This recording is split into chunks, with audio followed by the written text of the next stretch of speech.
그들이 다 그 행하시는 모든 일을 놀랍게 여기셨어요. 예수께서 제자들에게 이르시되 이 말을 너희 귀에 담아두라. 인자가 장차 사람들의 손에 넘겨지리라 하시되 그들이 이 말씀을 알지 못하니 이는 그들로 깨닫지 못하게 숨긴 바 되었습니다. 또 그들은 이 말씀을 묻기도 두려워하더라. 예수님께서 아니 이걸 고쳤으면 그래 내가 이제 하나님 아들이다. 넌 나를 따르라 이래야 되는데 예수님이 그 하나님의 위엄을 사람들이 막 느낄 때 하신 말씀이 뭐라고요? 장차 사람들의 손에 넘겨지리라. 또 그 이야기를 하시는 거예요. 그러니까 제자들이 어떻게 해요? 깨닫지도 못했지만 그 의미가 무엇인지 묻기를 두려워하는 거예요. 예수님이 자꾸 내가 떠난다. 내가 죽는다. 내가 곧 3일 만에 죽었다 살아난다. 이런 이야기 하니까 이제 점점 두려워하면서 사실은 얼마 안 있어서 그 일이 일어나거든요. 예수님 미리미리 이야기해 두시는 이유가 무엇입니까? 이 일이 일어나고 나서 나중에 성령을 보내시고 예수님이 했던 이런 예언들이 다 맞는 말이라는 것을 깨닫게 하기 위해서 미리 말씀한 거예요. 사람들은 예수님의 그 하나님의 영광스러운 모습만 자꾸 생각하지만 예수님은 인류의 죄를 지고 돌아가셔야 하는 자기 입장을 자꾸 제자들에게 알려주시는 것입니다. 그래서 예수님 없는 제자들을 자기들을 상상할 수가 없는 거거든요. 그래서 그걸 인정하고 싶지 않은 겁니다. 그래서 오늘 두 번째 이 제자들의 분쟁이 나오거든요. 예수님 분명히 내가 이제 곧 죽는다 그랬는데 자꾸 제자들은 누가 크냐 따지는 거예요. 무슨 말이냐면은 예수님의 그 죽음과 부활에 대해서 깨닫지 못하고 예루살렘에 올라가면은 예수님의 이 큰 능력, 5,000명을 먹이고 귀신을 떠나게 하고 바다를 잠잠케 하시는 이 능력으로 왕이 될 줄 알았어요. 제자들은. 그래서 우리가 눈에 보이는 왕이 될 줄 알았어요. 이 우주와 세계를 통치하는 영적인 왕이 아니고 이 세상을 로마에 압제받고 있었잖아요. 로마를 쫓아내버리고 헤로당을 뒤집어 엎고 예수님 왕이 딱 돼가지고 자기들 한 자리씩 그냥 막 국무총리하고 장관하고 막 이럴 줄 알았단 말이에요. 근데 예수님이 자꾸 돌아가신다 그러는데도 못 깨달으면서 하는 말이 뭐냐? 예수님, 우리 중에 누가 더 큽니까? 누가 국무총리 해야 되고, 누가 장관 해야 되고, 장관들도 있잖아. 좀 이 크게 다르거든요. 교육부총리나 경제부총리는 장관이면서 부총리거든요. 이 직급이 다 있단 말이에요. 우리가 지난번에 탄핵당하니까 총리가 탄핵당하니까 또 먼저는 부총리, 또 그 부총리가 탄핵당하니까 교육부총리 탄핵당하면 또 누가 해야 되나 이럴 때 하여튼 잘 끝났지만은 계속 탄핵을 시키니까 그러듯이 누가 큰 자냐 이렇게 뭐 자기들 마음속으로 막 변론을 하니까 참 기가 막히죠. 예수님은 그게 아니라고 그러는데 오늘 성경이 뭐라 그랬어요? 못 깨닫더라. 여러분 오늘 이 설교를 들으면서도 여러분 앉아가지고 그냥 가만히 앉아 있으면 되는 게 아니고 계속 머리를 엄청 써야 돼요. 저게 무슨 말인가? 이 치열하게 깨닫도록 해야 되는데 가만히 다 가면은 뭐 아무것도 남는 게 없죠. 그냥 누가 그냥 운전하다가 뭐 화단에 올라갔더라. 이것만 기억하면 안 돼요. 항상 예하만 기억하고 나가고 이러면 안 되고 이 본질을 기억해야 됩니다. 오늘 누가 더 크냐고 이렇게 변론해요. 46절을 같이 읽어봅니다. 46절입니다. 시작. 제자 중에서 누가 크냐 하는 변론이 일어나니. 그거 보입니까? 46절에. 누가 더 크냐. 저는 요즘 글자가 잘 안 보입니다. 요 제일 작은 성경이거든요. 요 글자가 안 보여요, 잘. 그래서 저번에 반주자께서 이야기 하시더라고요. 목사님, 숫자를 잘 읽으세요. 왜 자꾸 숫자 헷갈리냐 이러는데 사실은 글자가 8자인지 6자인지 헷갈린단 말이에요. 그게 이제 전문 용어로 노안이라 그러는데 그래서 이제는 이게 어른들이 글자 잘 안 보인다 이랬는데 제가 물어보니까 안경 하는 데 가서 물어보니까 제가 글을 나이래요. 깜짝 놀라요. 저는 아직 막 중학생 같은데 기분은 왜 글자가 안 보이지 이러니까 눈이 나빠진 게 아니고 노합니다 이렇게 이야기를 하길래 그래도 제가 좀 늦게 왔다 이러더라고요. 사람들이 40 중반 되면 요즘 글자가 잘 안 보인대요. 예. 그래가지고 이를 보면은 근데 이 글자는 보이는데 이 성경 글자는 가끔씩 그러거든요. 여러분 찾았죠? 그 제자 중에 누가 크냐 하는 변론이 일어나니. 제가 한 번씩 여름 되면 이렇게 자꾸 이렇게 중간중간에 이야기하는 이유가 왜냐? 여름에는 덥죠? 또 교회 들어오면 시원하죠? 그럼 잠이 오거든요. 그 잠을 깨우려고 목사님들이 성경에 없는 헛소리를 한 번씩 하는 거예요. 그럼 나중에 기억하는 거는 그 헛소리밖에 기억을 안 하고 그런 이제 부작용도 있지만 그래도 목사님들이 왜 여름 되면 저렇게 그런 소리를 하시냐. 옛날에 제가 다니던 교회 목사님도 막 원고에 없는 이야기를 자꾸 하시나 이랬는데, 잠도 깨워야 되고 설교도 해야 되고. 제가 앉아 있어 보가 알아요. 여러분들 지금 안 그래 척 하지만은 설교자 가까이 왔다 멀리 졌다 가까이 왔다 멀리 졌다 이러면 잠이 오는구나 이렇게 생각하시면 됩니다. 누가 크냐 자꾸 변론이 일어나는 거예요. 이 말이 뭐냐? 예수님이 왕이 됐을 때 누가 큰 사람이 되고 누가 예수님 오른쪽에 앉고 누가 왼쪽에 앉느냐? 아니 요한복음에 가보면은 그 야고보와 요한의 엄마가 와서 아예 예수님께 물어보거든요. 예수님 당신의 나라에 가실 때 좌우편에 우리 아들들을 앉혀주세요. 야고보와 요한은 형제거든요. 예수님 중간에 있고 좌편 우편에 우리 아들들을 앉혀주세요. 그래서 인류 최초의 치맛바람이 거기 나오는 거예요. 엄마가 찾아와가지고 예수님께 부탁하는 거예요. 거기 앉혀주세요. 그래 막 다른 제자들은 가만히 있나? 가만 안 있죠. 막 화가 나가 막 뭐? 오른쪽 왼쪽에 뭐 자기 아들들을 앉혀달라고 우리 엄마는 뭐 하나 하면서 막 자기들이 막 이러니까 예수님이 오늘은 길게는 안 나왔지만 다른 복음서에 보면 비슷한 내용이 나와요. 막 싸우니까 예수님이 하나님 나라에서는 그런 원리가 아니라는 거예요. 세상에서는 누가 더 크냐 이렇게 이야기하잖아요. 근데 하나님 나라는 다 형제예요, 자매예요. 우리가 교회 아까 제가 초반에 얘기했지만 교회에서는 다 형제 자매라니까요. 연세가 차이 나고 직분이 차이 나서 우리가 존중하는 것이지 영적으로 보면 하나입니다. 하나. 다 같아요. 그래서 오히려 예수님은 하나님 나라는 그와 반대다 이렇게 하면서 어린아이 하나를 딱 데려와가지고 천국은 이런 자가 큰 자다 이 말이에요. 어린아이 같이 겸손하고 순수하고 남을 섬기고 가장 연약해 보이는 자가 가장 큰 자라고 말씀하고 있습니다. 47절과 48절입니다. 예수께서 그 마음에 변론하는 것을 아시고 어린아이 하나를 데려다가 자기 곁에 세우시고 그들에게 이르시되 누구든지 내 이름으로 이런 어린아이를 영접하면 곧 나를 영접하며 또 누구든지 나를 영접하면 곧 나를 보내신 이를 영접함이라. 너희 모든 사람 중에 가장 작은 그가 큰 자니라. 여러분 낮아지기를 힘쓰시기 바랍니다. 낮아져야 돼요. 이 낮아지면 모든 걸 포용할 수 있거든요. 근데 내가 높다 생각하면 내보다 높은 사람만 보이지 낮은 사람들을 깔보게 돼 있단 말이에요. 근데 낮아지면 모든 사람을 포용하게 돼요. 예수님은 하나님의 아들이신데 보좌 우편을 버리고 어디까지 낮아졌어요? 지옥까지 낮아졌어요. 죽고 지옥까지 가서 예수님이 그리스도인 걸 선포하고 다시 부활하셨거든요.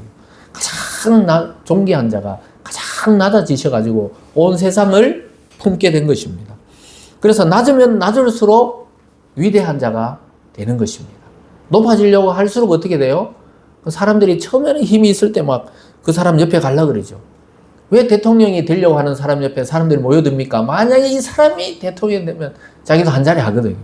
그러니까 막 대통령이 되려고 나서요. 막 이 사람인데도 딸려갔다가 이 사람인데도 몰려갔다가 왜냐? 진짜 내가 지금 지지하는 사람이 되면 자기가 한 자리 하기 때문에 대리만족이에요. 계속 자기도 높은 자리에 올라가려고 그러는데 예수님은 제자들이 누가 더 높냐 막 이러니까 예수님이 어린아이 같이 가장 남을 섬기는 자, 하나님 위해서 자기 목숨을 버리는 자가 큰 자라고 이야기해요. 예수님 자신이 그러셨고 나중에 12제자 거의 다가 자기 목숨을 버리고 가장 높은 자라고 인정받게 된 것입니다. 여러분 그래서 우리가 추구해야 되는 건 세상에 살지만 세상의 원리가 아닙니다. 높아지려고 하지 말고 가장 낮아져가지고 온 세상 사람들을 품을 수 있는 위대한 주님의 종들 다 되시기를 바랍니다. 오늘 마지막 세 번째도 비슷한 이야기입니다. 예수님께서 반대하지 않는 자는 우리 편이다 이렇게 말합니다. 그래서 우리가 때로는 우리와 늘 함께 있는 사람만 우리 사람이라고 생각하는데 그렇지 않다는 거예요. 제자들이 누가 크냐 이런 변론하고 비슷한 거예요. 예수님을 안 따르고 다니는데 예수님 이름으로 귀신 쫓는 사람이 그 당시에도 있었어요. 그러니까 이 제자들이 예수님 우리하고 같이 따라다니지도 않으면서 예수님 이름으로 능력을 행하고 귀신을 쫓고 막 그러고 다녀가지고 우리가 하지 말라고 금지시켰습니다. 이렇게 이야기합니다. 자신들만의 특권이라 생각했거든요. 독점적인 권리다 이렇게 생각한 거예요. 그래서 예수님께 그 보고를 합니다. 49절입니다. 요한이 여짜오되 주여 어떤 사람이 주의 이름으로 귀신을 내쫓는 것을 우리가 보고 우리와 함께 따르지 아니하므로 금하였나이다. 이 제자들의 이 교만한 생각, 예수님을 자기들이 독점했다 이렇게 생각하는 거예요. 그래서 우리가 주의해야 되는 게 뭐냐? 교회도 장로교가 최고입니다. 침례교가 최고다. 순복음이 최고입니다. 이래 싸우는 거는 굉장히 어리석은 일이라는 거예요. 지금 예수님 제자들이 누가 크냐 하고 싸우는 거와 똑같아요. 하나님을 부르짖고 예수를 구세주로 믿고 성령의 역사를 믿는 모든 교단, 교파, 선교단체는 그리스도 안에 하나인 줄 믿으시길 바랍니다. 그걸 부인하면은 우리가 같이 갈 수가 없지만은 똑같이 이야기하는데 서로 평가할 필요가 없어요. 근데 세상은 항상 평가랍니다. 구분하고 평가랍니다. 아주 폐쇄적인 공동체가 됩니다. 그렇게 되면 편을 가르는 거예요. 좌파냐 우파냐 그 자기들끼리도 지금 보세요. 막 누구 파냐 대통령 쪽이냐 아니면 이쪽 있냐 저쪽 있냐 정말 있잖아요. 이 세상에 볼 때는 캐캐묵은 이야기를 하고 있는 거예요. 사실은 예수님 볼 때는 더 답답한 이야기를 하고 있는 거예요. 교회에 와서 절대 그러면 안 됩니다. 우리가 고린도전서 살펴볼 때 나는 바울파요, 나는 아볼로파요, 나는 베드로파요, 나는 예수파요. 파가 너무 많아요. 그러니까 어떻게 해요? 예수님이 그런 거 없다는 거예요. 오직 그리스도 그리고 한 분 하나님 성령도 한 분이지 나머지는 전부 똑같은 형제자매라고 말씀하고 있습니다.